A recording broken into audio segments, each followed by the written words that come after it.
എറണാകുളം കലൂർ സ്റ്റേഡിയത്തിൽ നൃത്ത പരിപാടിക്കിടെ Uma Thomas MLA അപകടത്തിൽപ്പെട്ട സംഭവത്തിൽ വേദി ഒരുക്കിയ മൃദംഗ വിഷ്ണു ഗുരുതര വീഴ്ച സംഭവിച്ചെന്ന് പോലീസ്.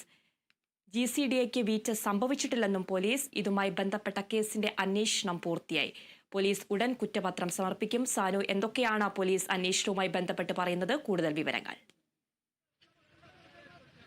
കലൂർ സ്റ്റേഡിയത്തിൽ നടത്തിയ നൃത്ത പരിപാടിക്കിടെ ഉമാ തോമസ് വീണ് പരിക്കേൽക്കാനുണ്ടായ സംഭവത്തിലുള്ള ഒരു അന്വേഷണമാണ് ഇപ്പോൾ ആദ്യഘട്ടത്തിലുള്ള ഒരു അന്വേഷണമാണ് പൂർത്തീകരിച്ചിരിക്കുന്നത്. അതിൽ GCDAക്കും അതേപോലെ പോലീസിനും വീഴ്ച സംഭവിച്ചിട്ടില്ല എന്നുള്ളൊരു കാര്യമാണ് പോലീസിന്റെ അന്വേഷണത്തിൽ ഇപ്പോൾ വെളിവായിരിക്കുന്നത്. ഇതുമായി ബന്ധപ്പെട്ടുകൊണ്ടുള്ള കുറ്റപത്രം പോലീസ് ഈ മാസം അവസാനം സമർപ്പിക്കും. അതായത് ഈ മാസം അവസാനമോ അതോ ഏപ്രിൽ മാസം ആദ്യമോ സമർപ്പിക്കുമെന്നാണ് പാലാരിവട്ടം പോലീസ് പറഞ്ഞിരിക്കുന്നത്. അതായത് ഇതുമായി ബന്ധപ്പെട്ടുകൊണ്ട് ഇതിന്റെ സംഘാടകരെ അടക്കം 4 സംഘാടകരെ അടക്കം പോലീസ് നേരത്തെ അറസ്റ്റ് ചെയ്തിരുന്നു. തുടർന്നുള്ള നടപടികളിൽ അന്വേഷണത്തിലുമാണ് GCDAക്ക് ഇതിൽ പിഴവ് സംഭവിച്ചിട്ടില്ലെന്നും അതേപോലെ പോലീസിന് വീഴ്ച സംഭവിച്ചിട്ടില്ലെന്നുള്ളൊരു നിർണായക കണ്ടെത്തലുണ്ടായിരിക്കുന്നത്. എന്തായാലും ഇതുമായി ബന്ധപ്പെട്ടുകൊണ്ട് ഈ പരിപാടിയുടെ മുഖമായിരുന്ന ചലച്ചിത്ര താരം ദിവ്യ ഉണ്ണിനെ അടക്കം ഇനി ചോദ്യം ചെയ്യേണ്ടതുണ്ട്. അവർ വിദേശത്താണ്. അവരെ വിളിച്ചു വരുത്തിയിട്ട് ചോദ്യം ചെയ്യും എന്നുള്ളൊരു നിർദ്ദേശവും പോലീസ് നൽകുന്നുണ്ട്.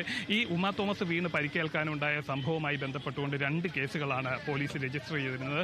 അതായത് ഈ വേദി ഉണ്ടാക്കിയതിലെ വീഴ്ച, വേദി നിർമ്മിച്ചതിലെ വീഴ്ച ചൂണ്ടിക്കാട്ടിക്കൊണ്ട് ഒരു കേസും, അതേപോലെ തന്നെ ഈ പരിപാടി സംഘടിപ്പിക്കാനായിട്ടുണ്ടായിട്ടുള്ള ഇതിനാവശ്യമായിട്ടുണ്ടായിരുന്ന സാമ്പത്തിക സ്രോതസ്സുകളെ കുറിച്ചുള്ള ഒരു അന്വേഷണമാണ് നടത്തിയിരുന്നത്. ഇതിന്റെ ആദ്യത്തെ അന്വേഷണത്തിലെ റിപ്പോർട്ടാണ് ഇപ്പോൾ പോലീസ് സമർപ്പിക്കാൻ ഒരുങ്ങുന്നത്. രണ്ടാമത്തെ ഇതിന്റെ സാമ്പത്തിക സ്രോതസ്സുമായി ബന്ധപ്പെട്ടുകൊണ്ടുള്ള അന്വേഷണം പുരോഗമിക്കുകയാണ്. അതിര